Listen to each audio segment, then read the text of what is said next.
Out ka muna sa mga kapatid natin. Shoutout sa mga kapatid natin dyan. Okay, brother. May katanungan lang ako, brother. Paano nyo ginawa tong pag-isipan nyo, brother? Napakatalino nyo ng brother.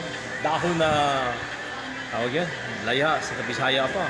Yun ang pinagdidikit nyo sa karton para sa design sa bahay na to. Di ba? Napaka-genius yung brother. Alam mo, pasalamat, brother. May mga matalingaan ng pag-iisip, brother. Ganyan katalino ang mga Pilipino, guys. Kaya, Mga Pilipino, brother. mag-follow, like, and share kayo, guys. O, isipin nyo, guys, may design pa, guys. May kulay ano pa, pinagdidikit lang pala lang. Napakaganda tingnan, Di pa nga natapos yan. Buo lang po sa mga waste material. Di ba? Mga waste material.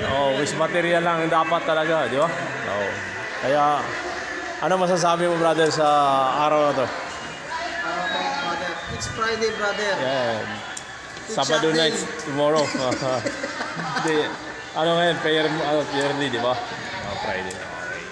Kaya, ikot ating kamera para makita mo yung mga kasama namin, guys. Ito. Nandito yung pinakagwapo sa Landers. Ako ang pinaka-maingay sa Landers. Ano ang pinaka-cute? Yan ang pinakagwapong isa, kaso bagsak na. Wala tayong magawa dyan. Kundi mag-follow na lang siya pagising. Yeah, brother? Oo. Okay. Pause na natin.